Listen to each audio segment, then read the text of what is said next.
Jesse's daughters are, they've been instrumental in basically the whole filmmaking process, really. And they were great in telling me just about, who their dad was. To them, Jesse Owens is daddy. To the rest of the world, he's this big hero and this big athlete. So it was just interesting to hear from their perspective about, the type of father he was and just the type of man he was in general.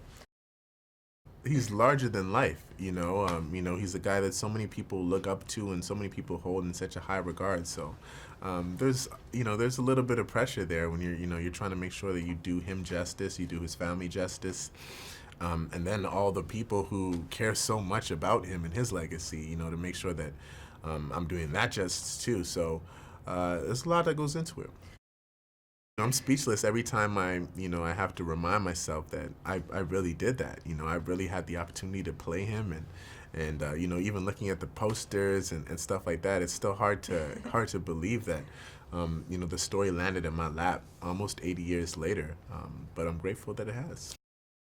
Track's a different beast. It's a different beast. I grew up on basketball, volleyball, football, so I wasn't unfamiliar with, running and stuff like that. But being a track athlete is one thing, but, being a track athlete in 1936 is a whole nother thing. They didn't have the benefit of, the type of shoes we have and the type of training that we have today.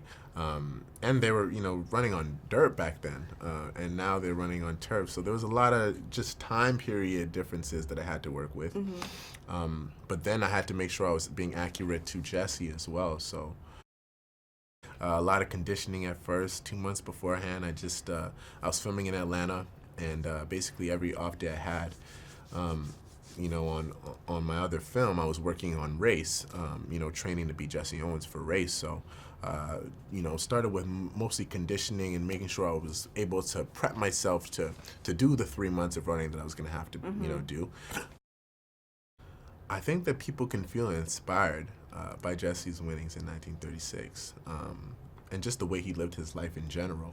You look at this story and you look at what Jesse was able to accomplish at a time where, it was sort of inconceivable for him to do what he did. And, I don't really think he had any real intention or purpose for why he went over to Berlin, but to go over there and to do what he did and to have the effect on the sport and the world, in which he did is something that's incredible. And it's obviously why we're sitting here today. So I just hope people can feel inspired by it.